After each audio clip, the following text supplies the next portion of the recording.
My name is Matthew Griffin. I'm the CEO and founder of the 311 Institute, a futures and deep futures think tank looking up to 50 years out. And actually, this particular presentation I first delivered to the University of Greenwich students. It wasn't recorded, so I thought it would be a little bit of a shame for everyone to actually miss out. So, welcome to the rerun. Now, if you're watching this for the first time, welcome. If you're watching the rerun, welcome back. So in this particular presentation, we're going to be going through a variety of different things. Now, this is the agenda that I've actually put out for us today. So firstly, you're superhuman. We're going to be going into that. The end of the status quo, the art of the possible, and kind of the art of the impossible. Embrace your power, the automation myth. That's it. Are you afraid of automation? You shouldn't be. In fact, you should actually embrace it. Now, I'll show you why, and I'll show you what I mean by that, and I'll show you the things that you can actually do to embrace the automation myth. Living beyond 100, because increasingly when we have a look at the field of future of healthcare, we have some extraordinary breakthroughs coming down the line, which increasingly mean that not only are you going to have access to increasingly science fiction-like tools, that give you access to all kinds of new capabilities and skills, but you are also potentially, as we start heading towards 2030, 2040, and certainly 2050, going to be living longer. So what happens basically when we start extending the human lifespan from an average of 84 today to a potential average of over 100 and even maybe up to 125? And then what impact does that have on you? And then I'm going to be showing you how you future-proof yourselves and your companies today. So here we go. Now, I guarantee that there is nobody on this planet, when you went to school, when you went into your work or your jobs, that ever asked you this following set of questions. Now, if you hark back to when you were younger and your parents basically said, you can be anything that you want to be. And as we started going through this rather generalized education of ours, basically we started off with a broad base of knowledge and skills, and eventually we kind of funneled it so that we all ended up becoming this exquisite T-shaped individual who was superb at doing one thing and one thing very well, but actually wasn't too great at doing the rest of the stuff. So what if the only thing that you all had access to was all the world's knowledge? Now today we have access to all the world's data and information. When we overlay artificial intelligence on top of this, you have access to knowledge. What if you actually had access to all the world's skills? So for example, I say I'm no artist, and yet I can still create art, thanks to a couple of sci-fi-like technologies which we'll get into in a bit.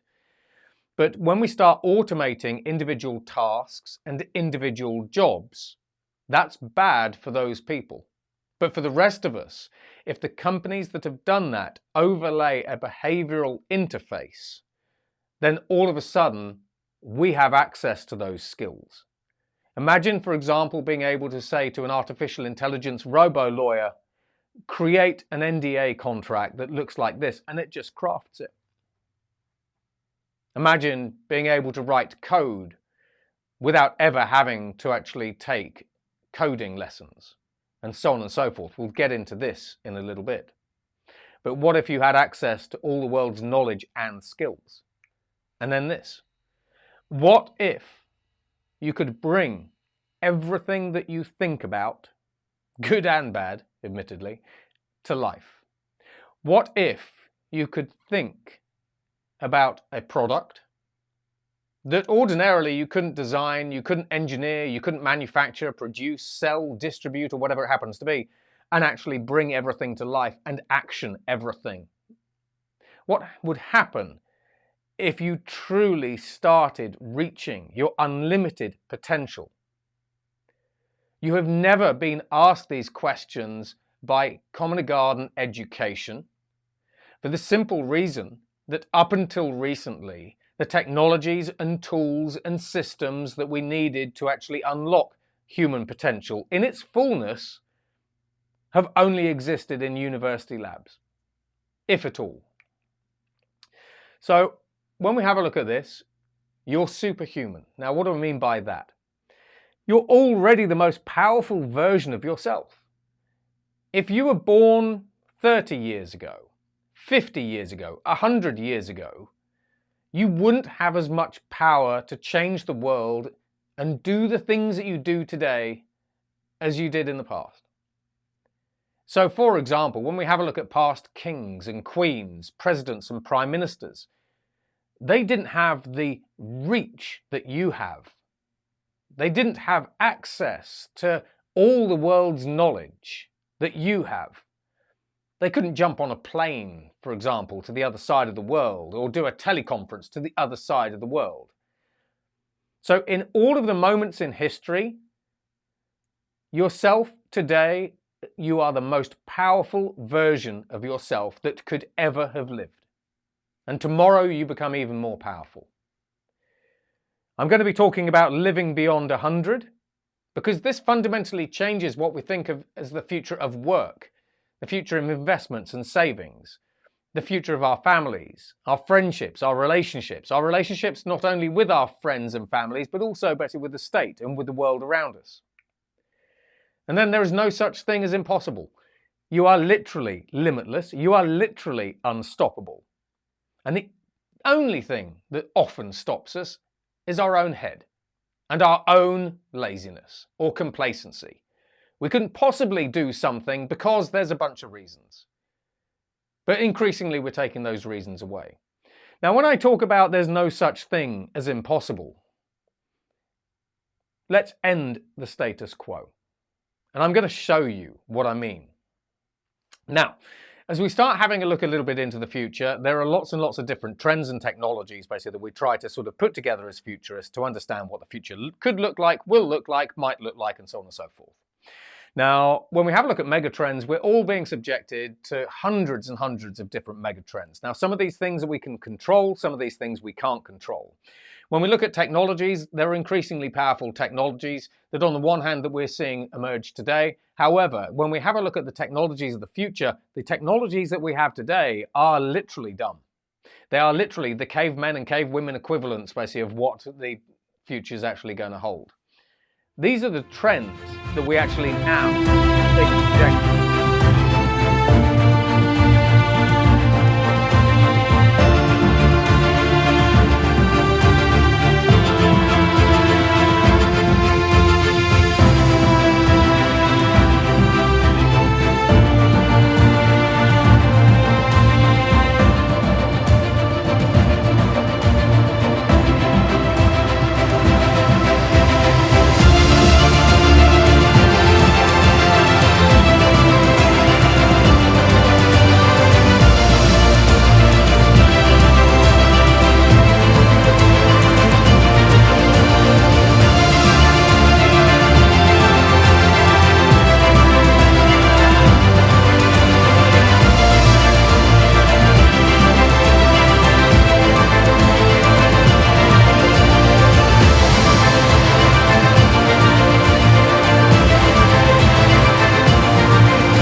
So when you're trying to figure out what your future looks like, because ultimately, let's face it, we kind of are a little bit selfish like that. That's what we really care about. You've got to try to figure out what all these different trends mean for you. What are they? Why are they? How can you navigate them all and everything else? And frankly, it's a job that's best left to suckers like me, because I can summarize everything for you, and that's what we're doing in this presentation.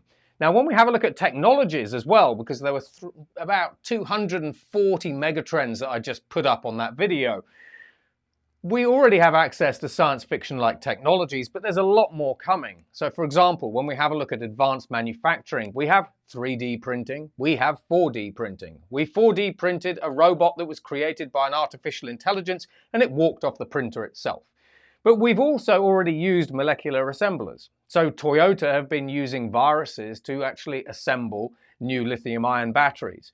Now, that is a basic molecular assembler, but when we actually have a look at the future of robotics, we already have nanoscale robots, robots made out of DNA, and robots made out of molecules. We've put those molecular robots basically into molecular-sized production lines and got them to create molecular-sized products. So when we have a look at advanced manufacturing, we go way beyond 3D printing, and this is today. When we have a look at things like biotech, for example, biotech is a fascinating and weird place basically to be. We have regenerative medicine, where increasingly we can actually regrow body parts. We've got CRISPR gene editing, and the only thing that CRISPR gene editing lets us do is fundamentally rewrite the codes of life. We've got bioelectronic medicine, which gets rid of chronic pain. We have cancer vaccines that are coming through already that are 100% effective against certain cancers. 100% effective. Just dwell on that a minute. Yeah, when we actually have a look at compute and connectivity, we've got new kinds of computers coming through. We've got quantum computers that are billions of times more powerful than the world's most powerful supercomputers. We've got neuromorphic computers that pack the power of today's supercomputers onto a fingernail and that are powered by a AA battery, or will be very soon. We've got biological computers coming through, where actual organisms are the compute device. We've got chemical computers coming through, photonic computers coming through, liquid computers are already being developed. We have liquid storage, we have liquid CPUs already done, already fabbed. When we have a look at photonic computers, they're coming through. We have polymorphic computers coming through. We have wave computers coming through. We even have metacomputers coming through. And a metacomputer is a computer that has been designed in a virtual world like Minecraft, constructed in the virtual world like Minecraft, that can then run computer programs natively within that virtual world, which, if we really want to go exponential technology, can then be used to run an artificial intelligence that designs a new computer that runs in a virtual world on itself, etc., etc., etc. So we're getting into some really, really weird technologies today that go way beyond sci-fi. Then we've got 5G networks, 6G networks, low Earth orbit satellite systems, and the only thing that they do is connect up the other 3.5 billion people on the planet.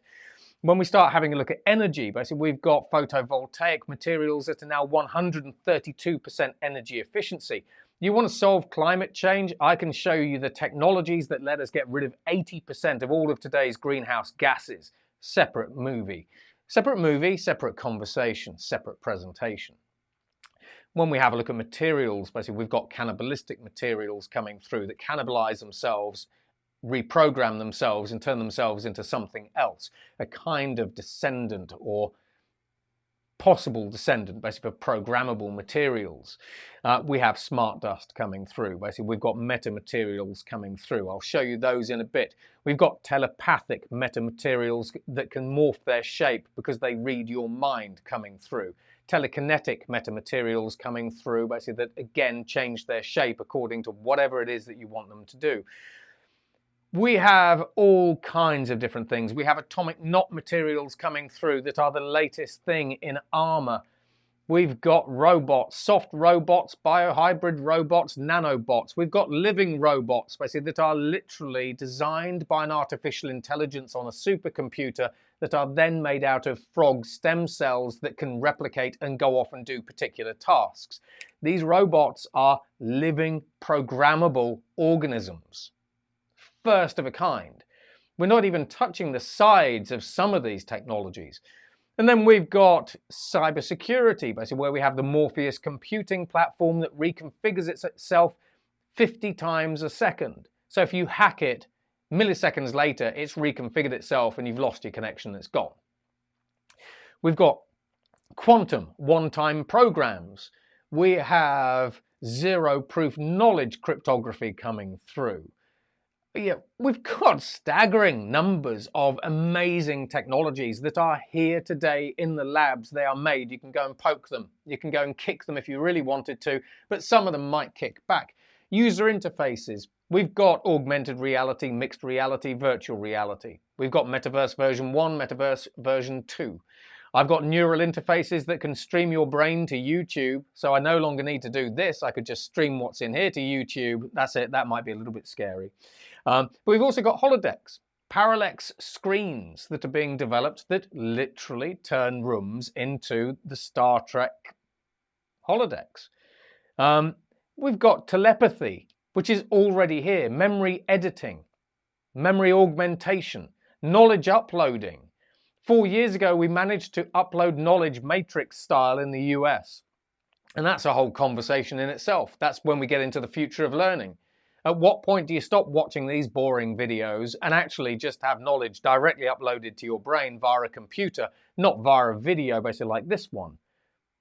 You already live in a science fiction world, you just might not have realized it until now. And so on and so on and so on. And you can download that particular sort of starburst from 311institute.com/insights, and you can print it out in a big A3 poster if you want to. Because, hey, why not? Now, when we have a look at industries, every industry is being disrupted. And again, we've kind of got to grapple with all of this. When we have a look at the future of food, I can take the cell from an animal, put it into a bioreactor, turn it into chicken nuggets or whatever that kind of animal was, burgers, etc., etc., etc. So I can create chicken nuggets and beef burgers without the animal, which means I might be able to reforest Borneo or the Amazon rainforest. I can grow crops in vertical farms outside of the city of London that use no potable water because they extract water from air, that suck in carbon dioxide, so they are carbon sequestration platforms, that grow 8 times the amount of crops with no pesticides or herbicides, so no runoffs that are damaging basically a lot of our world's oceans today. I can do it organically and sustainably using renewable power, etc., etc.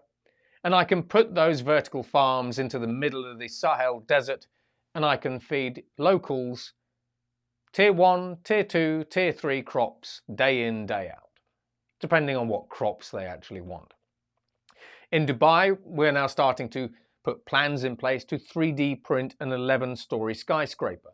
We can already 3D print buildings. So when we have a look at the future of construction and infrastructure, we're already 3D printing buildings and stuff, but we can do it 90% cheaper and over 90% faster than we can make traditional buildings.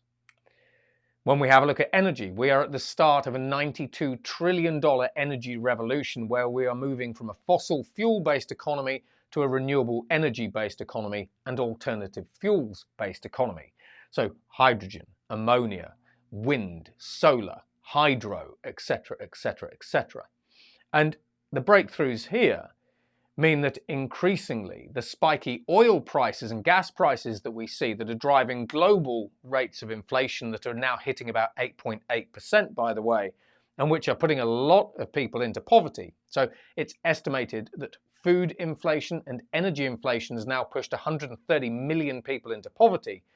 These energy spike prices that we get are increasingly flattening, because when we have a look at the cost of generating electricity using wind or solar especially, we're now generating electricity at 0.2 cents per kilowatt hour. So at what point does electricity generation effectively become zero? When we have a look at the world of finance, we've got Bank 4.0, we've got fintechs, and we've got decentralized finance. And where we look at decentralized finance, we can change the world of money. So Nike lets us pay with moves. IKEA in Dubai basically lets us pay for goods with time. Roblox basically could become a decentralized finance platform. Epic could, Minecraft could, and so on and so forth. So if you have conversations with banks like HSBC and say, in the future you could be disrupted by Epic, by Fortnite, they'll sort of just scoff and say, no, we couldn't.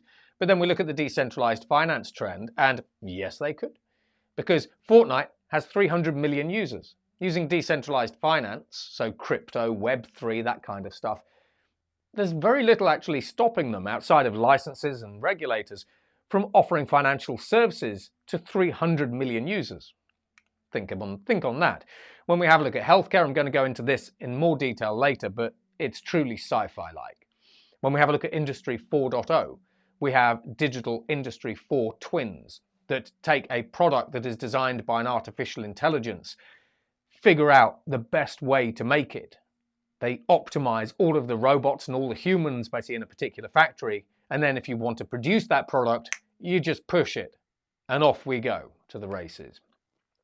When we have a look at things like entertainment, we have the rise of synthetic content. We know Mid-Journey, we know Runway, basically we know things like ChatGPT, basically we know things like Synthesia. There's a whole variety. This is a whole conversation in itself. But increasingly, we can use artificial intelligence to create all forms of content. Podcasts. My podcast, by the way, is actually still made in the old-fashioned way with a good old boring human. When we have a look at retail, basically we have the rise of virtual reality malls. We increasingly have autonomous retailers, basically like Amazon, that are actually now starting to use AI to design products and new clothing styles. These products are then made on demand in the factories or in the warehouses using robotics and or 3D printing, but mainly robotics because it's fabric. JD.com is increasingly becoming a autonomous retailer in China. That's a $50 billion company, by the way. When we have a look at communications, increasingly Earth-based communication systems are going into the low Earth orbit. So these are platforms like OneWeb, SpaceX with Starlink and so on and so forth. Amazon's in this race, China's in this race, the UK's in this race. The only thing this does is connect everybody on the planet, irrespective of where you are, with speeds of around anywhere between about 100 meg and 1.5 gig a second today, but that will increase over time. And then when we look at transportation, the only disruptions that are actually happening to transportation is everything is going autonomous. Cargo ships that drive themselves, vans and trucks that drive themselves, cars that drive themselves, you get the idea. Flying taxis that fly themselves in their case. And then we're switching basically from fossil fuels to either renewables or alternative energies like hydrogen, for example, with companies like Airbus and Rolls-Royce and so on and so forth. So the only thing that is changing with all of these different industries that you interact with, that you work in, work for, whatever it happens to be, will work for, is everything. Now, when we start talking about the art of the possible, there is no sci-fi. Sci-fi is dead. I am possibly the world's most hated futurist because I killed sci-fi along with all of the other researchers basically around the world. So let's walk through how we killed sci-fi. You think of a science fiction-like technology? I'll show you it in the lab today. Aliens? We like aliens. Some of them anyway. Some are friendly, like Alf. Others, like aliens. Like literally, the Sigourney Weaver aliens. They're not so friendly. We have already used 6, 8, and 11 base paired DNA, which is a synthetic biology trend, to create alien life forms that have no relationship with anything on Earth. So an 11 base pair E. coli bacteria is running around the lab somewhere. Let's just hope they don't get out. Laser weapons. The US military, the European militaries, as well as Asian militaries, are increasingly fielding laser weapons. Direct energy weapons, that kind of stuff. If you're in the military, maybe you fired a couple. Lightsabers. In China, in the healthcare space, they created what we call plasma jets. Now, plasma jets, a little bit recently, basically one of the Disney guys basically went on stage at South by Southwest and he held up this lightsaber and everyone was like, wow. And he went, wait, I can't believe we created an actual lightsaber. It's kind of a nice toy. These are the real lightsabers. So in China, basically, they've created plasma jets, which are admittedly small. They're 4 inches long, but they're actually used in surgeries. Now, we scale up a plasma jet, which is this big today, to something that's this big, and we change the power packs and everything else. We've already got lightsabers. You just can't buy them from Disney. Knowledge uploading. I talked about this earlier. The brain is plastic. I'm getting knowledge into your head right now. The only difference, basically, that we actually have is increasingly we can actually use a mix of brain-machine interfaces and everything else to get information into your head. So in this particular one, the good old US military took a variety of fighter pilots, basically up to 35,000 feet, measured and monitored their brainwaves and recorded their brainwaves, put the planes into a flat spin, and then got the pilots to actually land the aircraft. And they did well. Then they got a bunch of volunteers, put them into exactly the same flight simulator, took the planes up to 35,000 feet. The volunteers had the skull caps on and everything else. The brainwave patterns were replayed to the volunteers, a little bit like Matrix-y style, and 60% of the volunteers landed the planes, even though they had no prior flight experience. And the reason why they were able to do that was because our brains are plastic. The people who couldn't land the plane didn't have the reactions, the kinetic reactions, basically, to actually let them do that. So knowledge uploading, done it. Molecular assemblers, very sci-fi. I think I talked about that earlier. Nanobots. Nanobots exist. We've got nanobots killing cancer cells at the moment. Basically, we've got Carnegie Mellon that have actually created GPS tracking systems for nanobots that are in the human body. We've got nanobots basically that are now starting to identify different diseases within the body and everything else and kill them. We've got nanobot swarms basically that can identify that you've got soft tissue damage, for example, in your gut, and then repair it. So nanobots, nanomachines, these aren't science fiction. They've been around for decades. Telepathy. About 3 years ago now, over at Harvard, but there's lots and lots of other examples here, people were able to communicate with one another telepathically using brain-machine interfaces and skull caps. Now, interestingly enough, another project, BrainNet, then surfaced. Now, BrainNet allows people to play telepathic Tetris together. So we have 3 people, you think about the moves you want to make, the computer then does that, and off we go. We can increasingly telepathically train robots like the MIT Baxter robot. That's it, where I think about the moves that I'd like this robot to do or the tasks I'd like it to perform, and off it goes. It goes and does that, but I've not had to code it or program it. I've just telepathically communicated with it. That's all. Easy, isn't it? Tractor beams. Over in New York, as well as Bristol, we have created photonic tractor beams, which are the literal ancestors of the ones that you see in Star Trek, as well as acoustic tractor beams. And the acoustic tractor beams basically are good enough to levitate objects in the air and then help you make things. So we've actually used tractor beams to assemble products in midair, like bridges, because why not? Little bridges, not big bridges, obviously. And then mind reading. You know, when we have a look at mind reading, I always talk about the pace of technological advancement. So I was playing this video sort of really from 2019.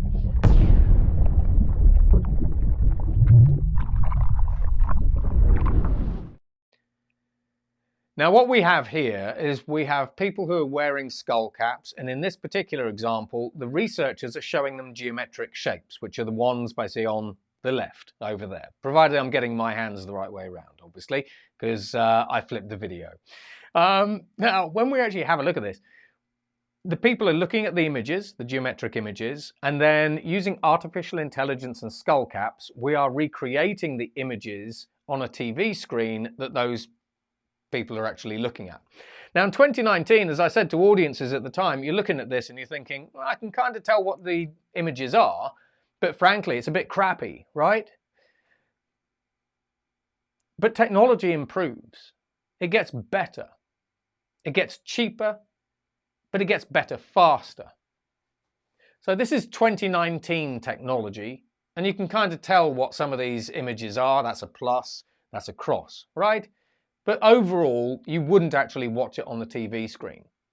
Fast forward to 2022, you see the image of the original guy, I think he's an actor, on the left. And this is the reconstruction that we've managed to pull out of somebody's head. Now, in New York, the New York Police Department are starting to use these kinds of technologies to reconstruct mugshots. Because as opposed to having an artist where you say, oh, you know, what did he look like? And you draw a funny mustache on someone. You just go, just think about the face of the person who mugged you. And there we go. We've got a photo fit. Science fiction technologies at your fingertips. Now we can start pulling sentences and words out of your brain as well. At what point do these actually converge? And so all of a sudden when I say, hey, how was your holiday? You just go, well, let me just think, watch the telly. This is a replay. Yeah. Kids are already going into this kind of world. When we have a look at our children, for example, how do you teach children how to live in a world when their status quo technologies are science fiction technologies? When I was younger, my status quo technology was like a ZX Spectrum, if I was lucky, with a cassette. That's it. This is a fundamentally different level. And then where's Harry? So I did a little presentation for the folks at Disney theme parks and Universal a little while ago. And if you go to Universal, you can actually see a lot of Harry Potter stuff. You've kind of got the Harry Potter zone. And you can buy these capes, basically, and you can have a smartphone app that essentially turn these capes and you sort of invisible. So it's a little bit of sort of green screen gimmicky stuff, etc., etc., etc. But earlier I was talking about metamaterials. What about a real invisibility cloak? Now these are second generation, but they're a lot better than the first generation.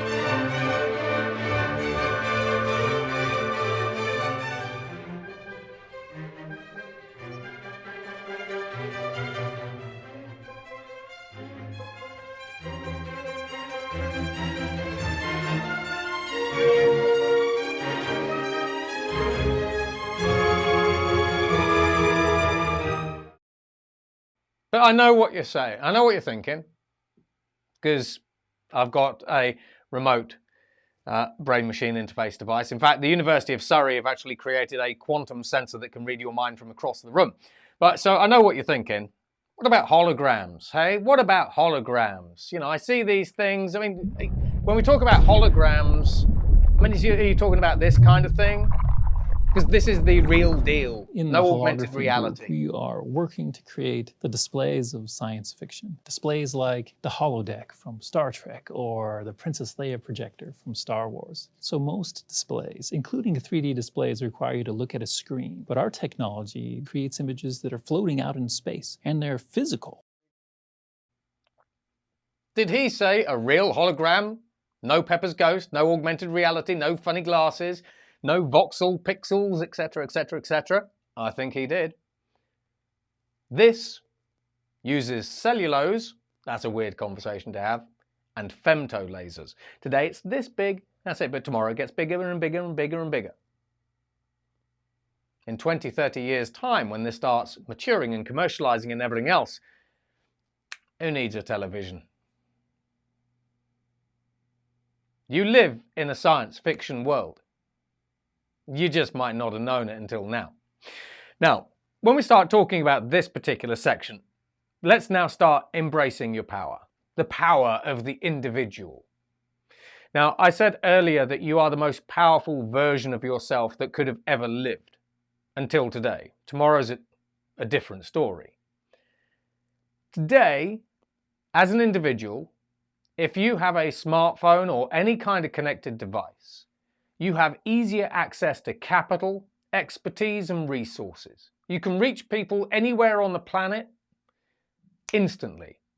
You can have conversations with them instantly if they reply. So now you have a greater ability to start something than ever before, like a company. So the cost of starting and scaling a company is falling through the floor. But when we start talking about the power to execute, you've thought of your idea, you've created your product.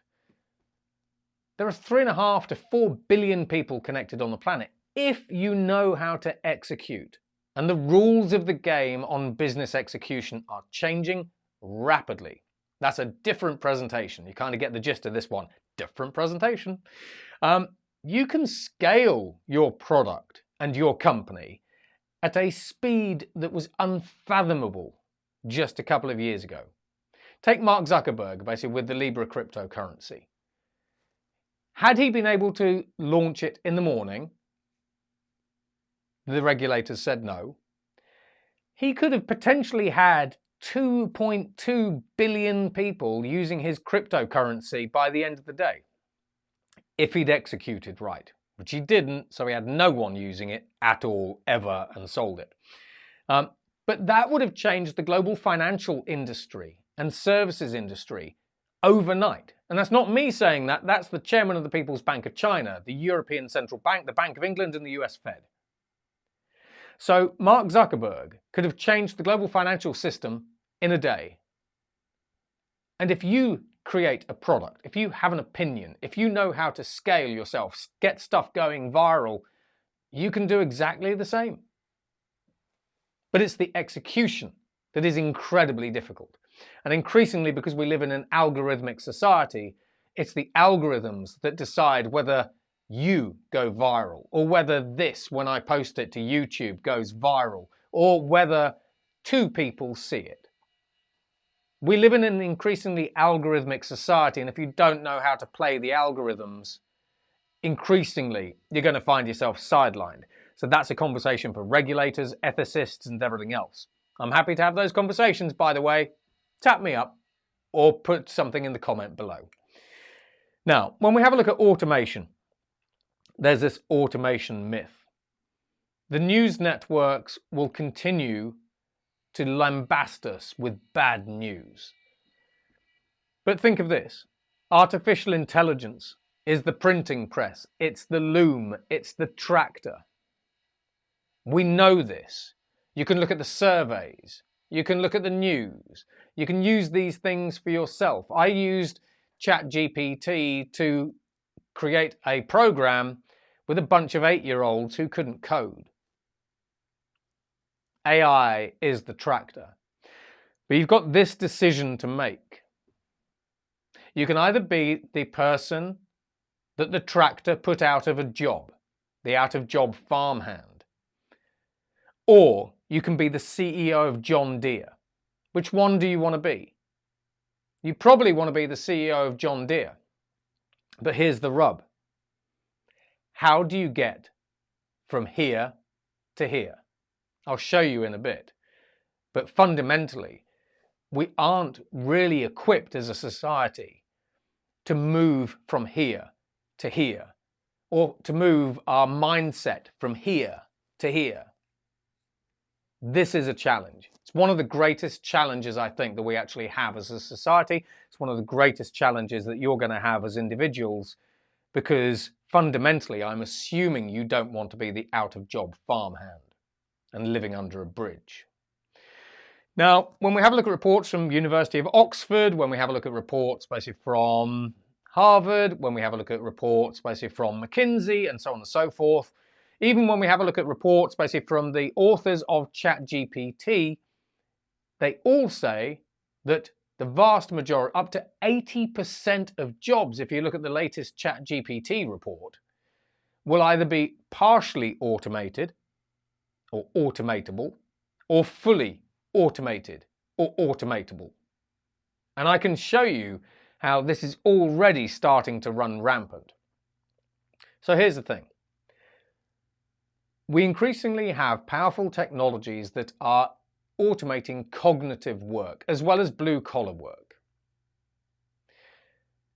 Now, this is bad, because if you are a coder and I'm using something like ChatGPT, or I'm using Deep Coder basically from Microsoft, or I'm using Bayou from Google, I simply talk to the machine, say, build me an application that looks like this, and it goes off and does it.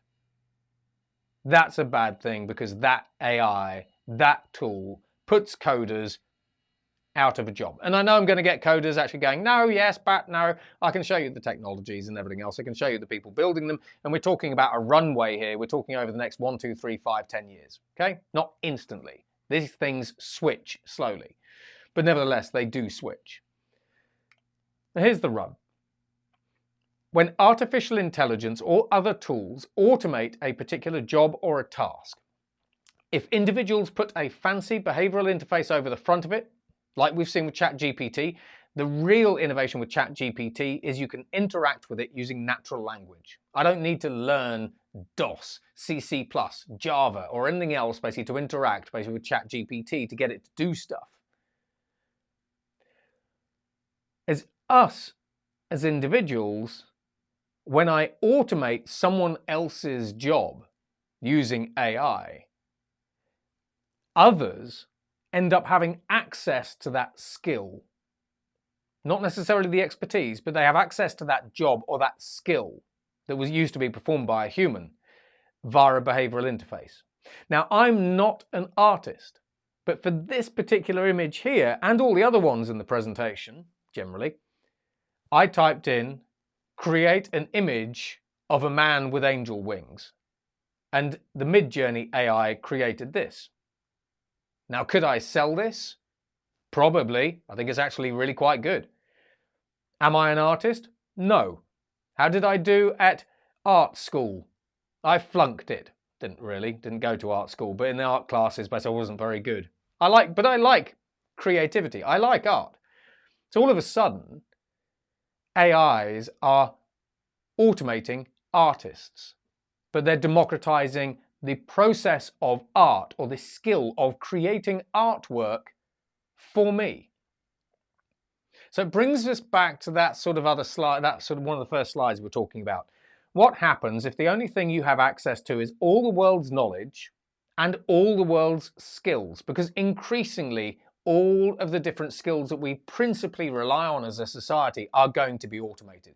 If you believe the reports, then up to 80% of jobs and skills are going to be automatable and or automated. So what happens when I take the 80% of jobs that everyone else is doing and give you access to those jobs, those skills, so that you can use them for yourself to improve and boost your own potential and the things that you can do? It is not a question that anybody in academia has ever asked any of us, because it's not been possible until recently. Now, when we actually have a look at this, I have this little example here. Now, my son is 10. Actually, recently turned 11, but actually, when we produced this, he was 10. Now, Caden loves running, that's it, but he's not an author and he's not an artist. But we actually used ChatGPT to write a book in 20 minutes. We took about 6 hours to illustrate it, so we used Midjourney and everything else. I then sort of formatted it using Adobe InDesign, but increasingly I could get an artificial intelligence to format it and everything else. And by the end of the day, we'd produced this book that I'll just show you a little video on. And we've now made over £10,000 for charity. So if you want to buy this book, you can go online, basically to the 311institute.com shop, search for it, find it, buy it, and then that money will go to charity. And if you want to know how we made the book, then go and have a look at my YouTube channel. I show you exactly what we did, the tools we used, the prompts we used. I show you the upsides and the downsides of this particular technology and so on and so forth on the future workforce, etc., etc., etc. But here we go.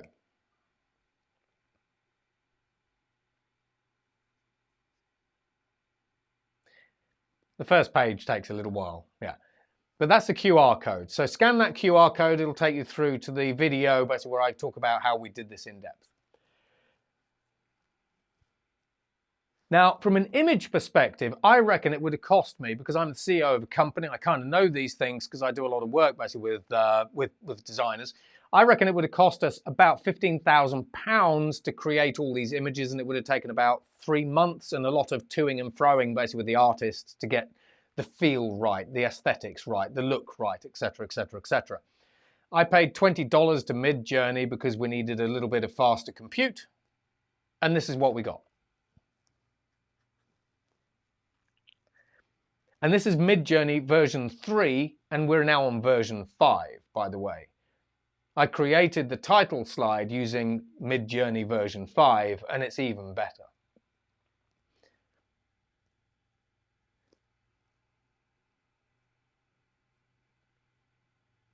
So as you can see, we created an entire book. which we've now printed out, by the way. It actually took longer to actually print it than create it. That's ironic. We created an entire book in a day.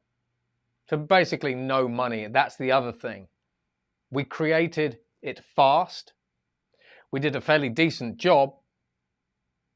And if we did it, we could have done it for free if I'd been patient. But I'm not patient. Kind of get that drift. Now, when we actually have a look at things like creative machines, increasingly, if you have an idea for a trainer, you'll be able to start talking to these machines and say, Midjourney, design me a new kind of sneaker that appeals to these kind of people.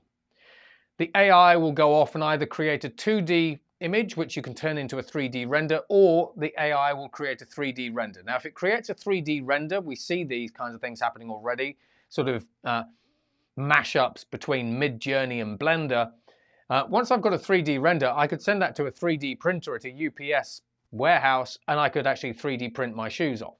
Now, Adidas are already kind of doing that kind of thing. Under Armour, if you've ever heard of those companies, are already kind of doing that sort of thing. That's a different presentation. That's it. Go and have a look on the website. Go and have a look on the YouTube channel. You'll sort of see that. Go and have a look at the books. You'll see a book called The Future of Creativity and Innovation, and that kind of stuff's covered in much more detail in there. But when we actually have a look at the ability to bring human potential closer, basically to our ability to act, we've also got AIs that are designing batteries, computer chips with Google, cars with General Motors, clothes with Amazon, content all over the place, drugs, basically with companies like In Silico. We had an AI that designed 30,000 drugs in 21 days. Robots, OpenAI actually created the world's most dexterous robot hand in a couple of days because the AI ran everything in simulation, and it's called Dactyl. You can go and have a look at that one. And it created the world's most dexterous robotic hand like that. 800 years worth of training, computer training, packed into a couple of days. Hyperganic in Germany used a creative artificial intelligence, which is kind of like the generative AIs, basically from companies like Autodesk, to design a new single rocket engine. Now, what was unique about this particular rocket engine is that it was made out of one part and you could 3D print it, which collapsed global supply chains. So what happens basically when we start stepping beyond ChatGPT into the other world of generative artificial intelligence, and I can say, create me a cancer vaccine, and the AI draws on all of this different information. It understands what cancer is, what a vaccine is. It understands all of the different sort of biomarkers and information that it needs, pulls it all together, runs it on a quantum computer and goes, is that the thing that you wanted? Yes. Sends it to a 3D bioprinter to insert into a fruit that I then feed to whoever. That's actually a real thing, by the way. I'm not making that up. That's a different presentation. Yeah, have a look at that. Right. Anyway, we've also got AIs basically that are, when we start talking about not just automating people with AI, but augmenting people with AI and giving people access to new skills, we've actually got AIs that are helping people in boardrooms make better decisions. You can argue whether they're making better decisions or not. That's it. I mean, I think most people in boardroom need a lot of help. I'm not even sure AI is actually that sophisticated yet, but hey-oh, only joking if any of my customers are watching. Hello. So AIs basically can churn through huge amounts of information like IBM Watson, and then you can say, you know, I'm looking to grow my company into new markets. You know, where do you recommend I invest in? And the AIs will know the company that you run, the products you sell, the target demographic groups that you're interested in. It will understand basically the different demographic groups as they are sort of related to the world. And it'll go, well, you know, would you actually like to maybe open a branch up in the Middle East because the Middle East actually are quite hungry for your products, etc., etc., etc. So by strapping a fancy interface over the top of artificial intelligence, we unlock access to all of that knowledge and information, all of the data, all of the patterns and analysis, basically all the modeling that we can do. In the US, funny one, artificial intelligence is actually teaching call center workers for Mutual Life, for example, empathy. So it's listening in on calls. If it senses that the caller is getting annoyed, it says to the human worker, try slowing down your rate of talking, pause a bit, ask them how their day is. Ironic, but true. So AI is increasingly being used as kind of a smart crutch, basically, that is actually helping us not just release our own potential, but actually help us, should we say, very carefully, becoming better humans. That's it. I'm sure there's lots of debates we could have about that.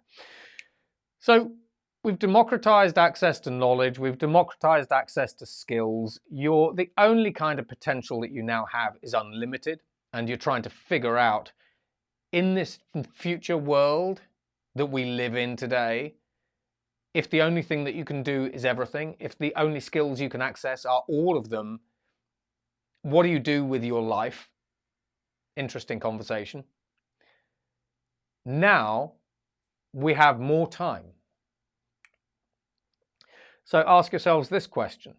If you're in the sort of the 20 to 40-year-old bracket, this is highly relevant to you. If you're 40 to 60, less relevant, but still relevant. And then there's the rest.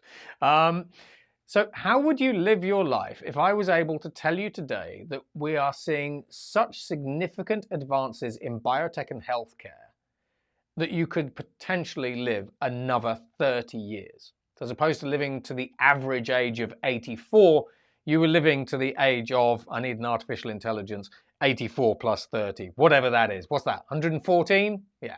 What if you could live to that age?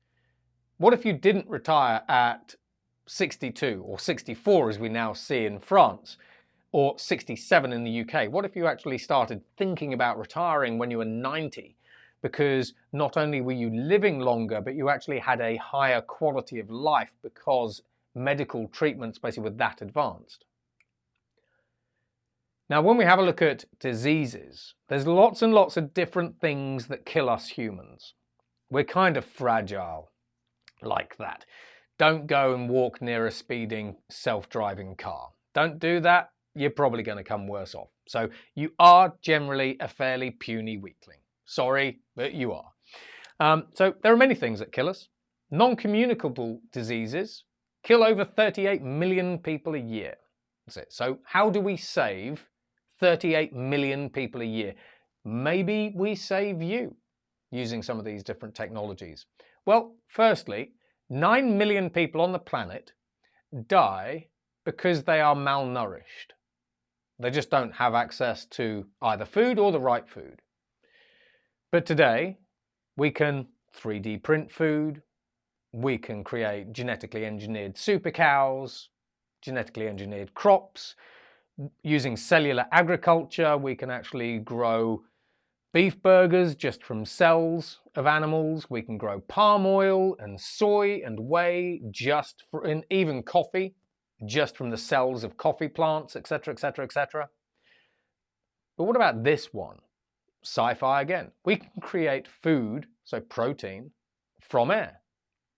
So this is a NASA Mars technology. So what we do here is we use water, electricity, and we use hydrenotrophs, a kind of special bacteria. When we combine these three things together, we literally make protein from air. Now in Asia, we have 600 million more middle-class people up and coming over the next 10 years. They're all going to want more protein, because we do. But we don't necessarily have to get that protein from cows, which is a future food conversation. That's another presentation. Go and check the YouTube channel on that one. But nevertheless, food from air, let alone all the other fancy ag tech things I could be telling you about, that could save over 9 million people. Meat without the animals, I've just discussed that.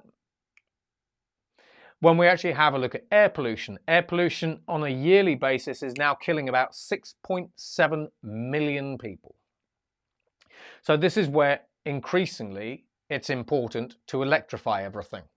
And I know people will debate the pros and cons of electrification, basically, and where we actually push all the carbon dioxide to and from, and the carbon dioxide life cycles and so forth. But we can have a conversation about that if you want to. Just ping me. But by reducing global air pollution, we could save 6.7 million people's lives. And these are lives, basically bearing in mind that air pollution actually has a detrimental impact on people's mental health and physical health. Over in India at the moment, basically there is something like a 30-story tall rubbish dump. It's not even the biggest one in the world. That's out of Las Vegas. Go and check the Trends Codex. We have a 30-story tall garbage dump that's on fire. And funnily enough, the only thing it's doing is choking everyone in the region with toxic fumes, let alone polluting the groundwater, etc., etc., etc. So eliminating air pollution saves 6.7 million people's lives, but actually makes the rest of the people who are suffering from air pollution, makes their lives better. When we look at managing heat, it used to be the case that we typically died because it was too hot or it was too cold. Increasingly, we're actually dying more from heat. When you have a look at Europe, the European statistics now show us that more people are dying of heat every year than cold. So we kind of swung that way. I mean, if you look at last year's heat records, where most of Europe was hitting 40 degrees Celsius plus, that kind of gives you a gist. Now, when we have a look at heat, if we can sort out extreme heat, bearing in mind these are today's figures, not the future's, bearing in mind the future gets hotter and hotter and hotter, if you believe that sort of stuff, which I do personally, others, But anyway, it's getting hotter. We can see all the charts and graphs and everything else, and I have this thing called a thermometer. We can save 5 million people's lives. Now, when we have a look around the world, there are some interesting things happening here. Because cities act as huge concrete heat sinks, right? So we've known for a long time that cities have their own microclimates because the sun heats up the concrete during the day, that gets released at night, and so you end up with hot cities. And that's where a lot of the problems actually sort of come in. So we've got different types of concrete that we can throw at the problem and everything else. But in Miami about a year ago appointed the world's first chief heat officer, and she's responsible for greening Miami and trying to actually cool Miami down. And then we've also got the greening of cities. So this is sort of a little bit along the lines basically of sort of Singapore and Seoul, where we simply plant more trees and so on and so forth. But we also create things like green skyscrapers and so on and so forth. So, we actually have some solutions to manage heat, but as the world gets hotter, this is an unfortunate upticking trend. Now, when we have a look at mental health, or the lack of it, kills up to 1 million people a year. So you can kind of think, really, suicide, that sort of thing.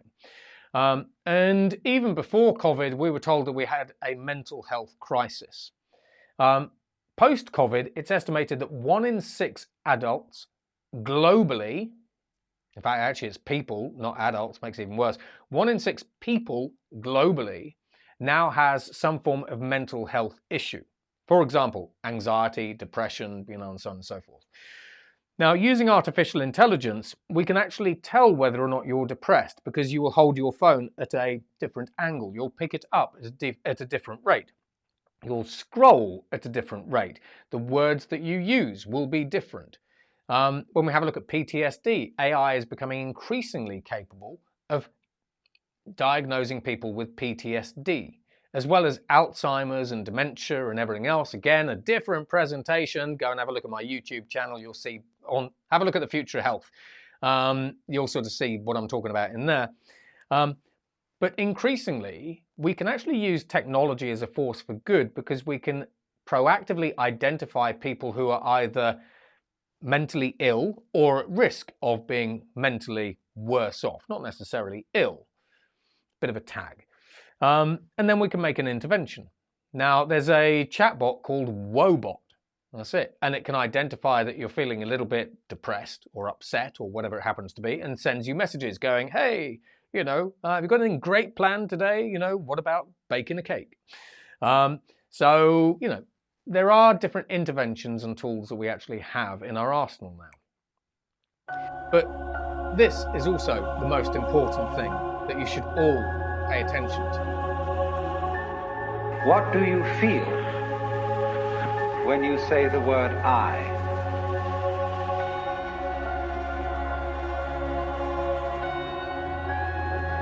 Make a choice. You just decide what it's going to be, who you're going to be, how you're going to do it. Just decide. And then from that point, the universe is going to get out your way. It's like it's water. It wants to move and go around stuff, you know.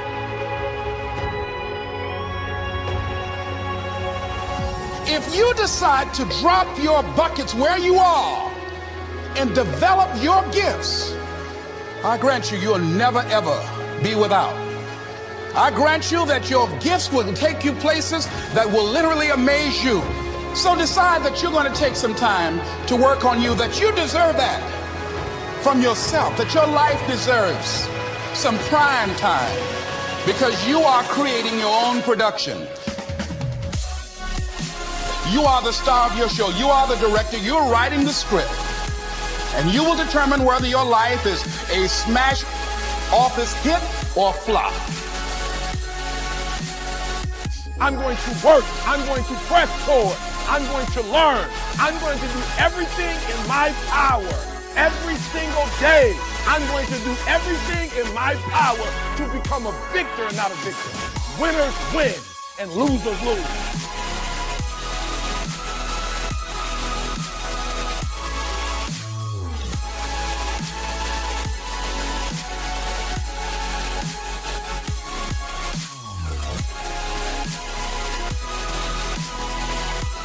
It's better to be prepared for an opportunity and not have one than to have an opportunity and not be prepared.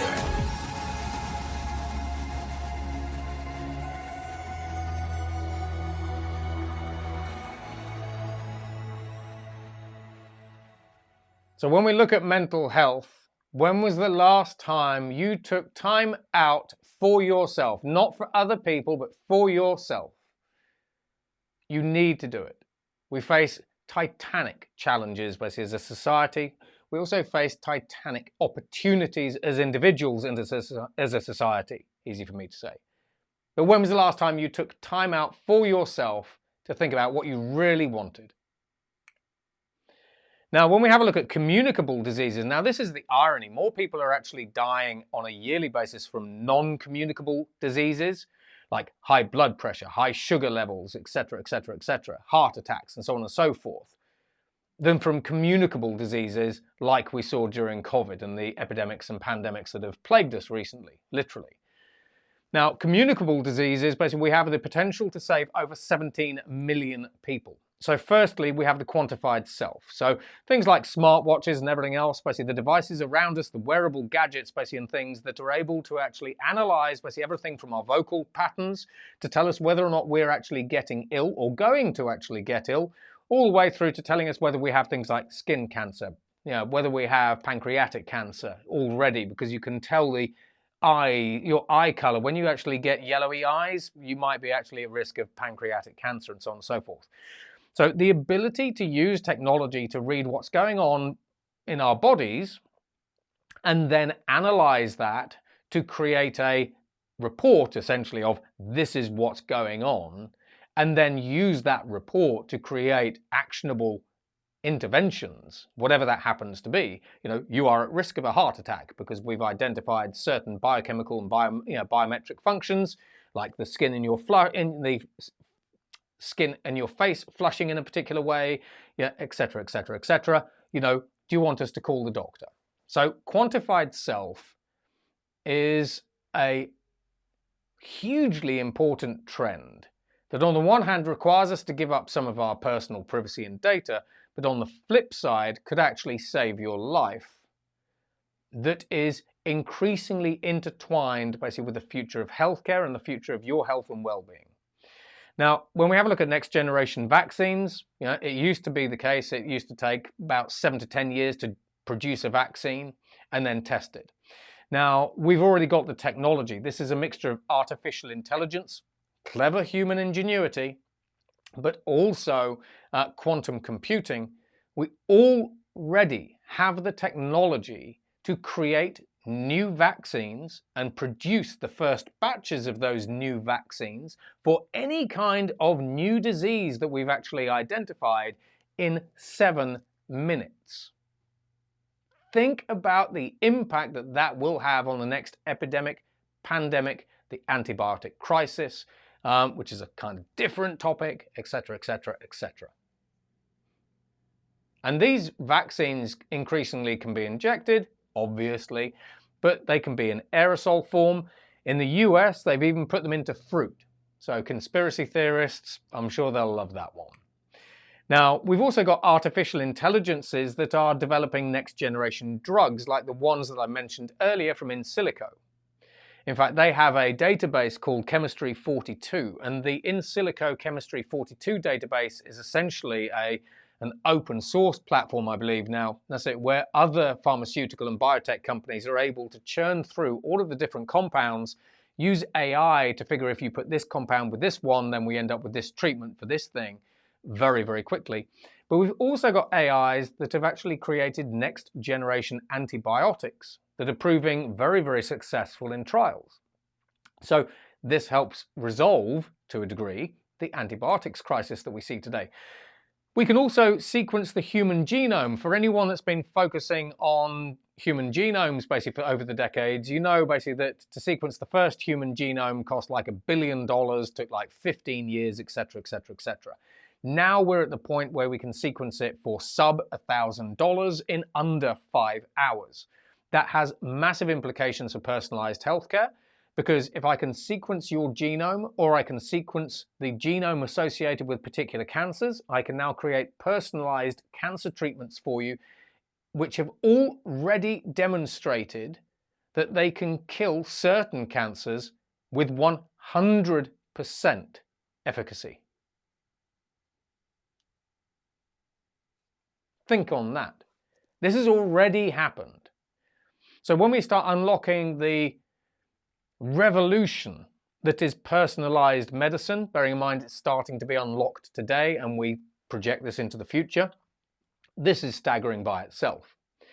Then we already have done this. We've already managed to use CRISPR gene editing tools as well as other tools to in vivo clip out the bad genes in people and clip in good genes. Now, in the first trial of its kind, which again was actually years ago, we had a Hunter's patient syndrome. And the only thing about Hunter's syndrome is there are two new pieces of news. The good news is you die in 20 years. The bad news is you die painfully over that 20-year period. So we've already managed to put a patient into a hospital bed, put him onto an intravenous drip, give him a nice cup of tea, and half an hour later he gets up, leaves, and he's no longer afflicted by this inherited genetic disease that he was literally born with. You can apply in vivo gene editing, which is both good and has its dangers, obviously, to over 6,000 inherited genetic conditions. And again, this only gets more powerful over time. We can 3D print different organs and different tissues. In Israel, they 3D printed a mini human heart that was functional and beating. Over the next 10 years, they intend to scale it up so it's human-sized. And then, before you have a heart attack, because we've predicted that you're going to have a heart attack, you could actually go into hospital. We have a 3D printed heart ready for you. We put that in, but because it's made out of your own pluripotent stem cells, there's no rejection. Technically, you could leave at the end of the day, but no one else has had to die to give you that heart. So when we have a look at 3D printed organs and tissues and everything else, we have muscles, cartilage, we have contacts, we have all kinds of retinas, basically we've got all kinds of different parts of the human body, livers, kidneys and everything else that we can already 3D print. Skin, skin over a robot skeleton to stretch it. That's a fun one because that leads us into conversations about human skin over a metal endoskeleton, which is kind of the Terminator. So anyway, fun. Now, this kind of brings us almost to the end. How do you future-proof yourself? We've got lots of things going on. There's a huge amount of opportunity for you. There's a lot of soul searching that you need to do because you are on the cusp, a revolutionary cusp of being able to do new things in new ways and unlock the potential within yourselves in ways that you probably had never ever imagined or even thought possible. So how do you future-proof yourself? Bearing in mind that all of this changes constantly. Well, you future-proof yourself in the same way that I and others like me basically kind of future-proof companies. Okay? So firstly, you ingest information. That's briefings, it's insights and data, it's roundtables, scenarios, it's tours. Basically, it's having conversations with your peers in the community. It's going to YouTube and seeing what's going on. You gather information, you explore. And by exploring, you get enough information to process, and then you get a point of view. Okay. Now, the second thing you need to do is what the Japanese call ikagi. What do you want to do? What are your passions? What are your goals? They always say basically that if you love your job, then it's not actually a job. So amidst all of this huge opportunity that you have, what do you want to do? But what do you really want to do? What will excite you when you get out of bed in the morning, etc., etc.? What are your goals? What's your passion? What's your vision? This is kind of like that interview, that boring interview question. What do you want to be in 5 years' time? I said, well, I say you can tell I've gone to a lot of interviews in the past. I don't any longer because I run the company. I only give interviews. That's it. And I'll be giving more recently. I'll be giving more soon. There's a little bit of a teaser for you. So anyway, what is it you want to do? Now, once you've figured out what you want to do, who do you want to work with? Who do you want to do it for? Kind of, in corporate terms, what's your target market? Now, when we have a look at the target market, where you sort of thought, I want to do this, I want to change the world, but I want to be working over there. When we have a look at how you operate, do you need new skills? Do you need existing skills? Structures and systems. When we have a look from a company perspective, this is where inevitably they start lining up, well, in order to hit that target market, basically we need these lines of business, and these lines of business have these goals and these targets, okay? Now, normally you sort of fit into these lines of business, because ultimately when we understand what these lines of business and these roles within these lobs are designed to do, that's when we craft basically our job descriptions. But from an individual's perspective, this is what you do. So if you have this particular kind of passion and you want to work in that particular kind of area or field or whatever it happens to be, the businesses have to develop the lines of business. That's their job, and the target operating models, that's their job. But from your perspective, what are the required competencies? If you want to be XYZ in the future doing ABC, do you need a mixture of hard and soft skills? Just a matter of life. But do you need existing skills that you already have? Because that's fine. And or do you need new skills? And if you need new skills, what's the gap? Figure out what the gap is. Figure out how to close it. If you don't know how to close it, DM me. It's pretty much, that's it. And then in terms of adapting to the future, I had this conversation with the Minister of Higher Education and Advanced Skills in Dubai a little while ago. For example, when we have a look at coding, we can see that programming is already starting to be automated because we can do it, right?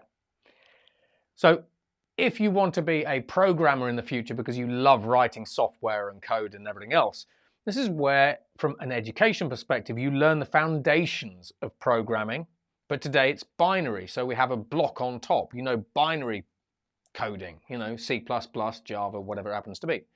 Tomorrow it's quantum programming. Then we move to biological and synthetic biology programming. So what we have is we have a good base of hard skills, but these are foundational. And we swap the blocks on top as we move through our individual careers and jobs and everything else. And then if things do dead end, we need to be adaptable and figure out how do we move from this job to this job, this career track to this career track. And companies like Accenture have done it, Ocado have done it, and that's a conversation in itself. But from a soft skills perspective, we need these things. We need adaptability because the future is changing all of the time and it's changing faster. You need to be able to collaborate not just with humans, but with artificial intelligences because they augment us. Increasingly, you need confidence because this stuff's going to get you down. Turn off CNN, turn off Fox News, turn off most of the news channels that you actually listen to on a daily basis that do nothing but actually thump rubbish and bad news into your face. You need creativity still. So for example, Caden, when he was writing his book, he still needed to have the seed of the idea, know what he wanted it to write. He still needed to know what images he wanted to create for the book. You need curiosity, the why, when you're told, if your parents basically keep saying you are so annoying, basically you kept asking why, that is one of the most important traits you can foster. And if you're not curious, you don't get out your comfort zone anyway and explore all these different things, which means you never have a point of view and you can never figure out, if I'm here today and I would like to do this tomorrow, how do I do it? You need entrepreneurship. You need to move from a T-shaped individual to being a W-shaped individual, because T-shaped individuals increasingly, according to Oxford and Cambridge, as well as McKinsey and the rest, if you're a T-shaped individual with deep expertise in one thing, you've got your fingers crossed that the AIs aren't going to automate that thing that you are really good at. So you need to be more of a W-shaped individual, as I say. You need empathy, you need ethics, because a lot of these technologies are increasingly powerful. You can do great things, you can do bad things with them. Hopefully you'll do good things with them. You need exponential thinking, because like the mind reading video that I showed you, in 2019, I had audiences around the world going, that's rubbish. Even though we were simultaneously reading the activity of billions of human neurons at the same time to create crappy images. 3 years later, it's not far off high definition. So exponential thinking is absolutely crucial. So go and churn through the website, churn through the YouTube videos and everything else, and you download stuff in the old way, not Matrix style. You need leadership. That's it, because we are absolutely lacking in leadership around the world at the moment. That's a conversation in itself. That's it. Morality, resourcefulness. You've got to be resourceful. There's a problem over here. How would you fix it if you didn't have the right tools? That's kind of an entrepreneur's mindset, also a child's mindset. Resilience. You have to be resilient, because there is a heck of a lot of stuff basically that's going to be going on. There's going to be a lot of stuff going over your head. There's going to be a lot of stuff that you can't control. There's going to be a lot of stuff that you don't understand. There's going to be a lot about the future that is just done to you, whether you like it or not. And you need to be a kind of person that keeps getting back every time, getting back up every time you are knocked down. Which then means that you need to have the right friends and relatives around you, basically, who pick you up, but don't kick you down, because they're important. But you also need to be open-minded. You also need to be open to criticism. You need to be resilient. And you need to be able to tell stories, because when we talk about human empathy and everything else, we are still narrative-based animals. Hey, look at what I'm eating today on Instagram. It's delicious. We still need to be able to tell stories. When we step back thousands of years ago, humans would get around at the campfire and share stories. So share stories basically face to face with one another. Don't do it via a screen, because increasingly we're seeing the uptick in loneliness, where families are just literally on technology and heads down all the time, not speaking to one another. There's lots and lots of things about society basically that can trip us up if we're not careful. We can't get complacent basically with some of these things. But from my perspective, I hope you've enjoyed this rerun. If you have, just let me know. If you've got questions, again, let me know. And as for me, this is my final piece of advice. Never stop learning. Learning is a lifelong objective. It should be a lifelong habit. And never stop exploring. Because when you stop exploring, you stop seeing the things that could disrupt and hurt you.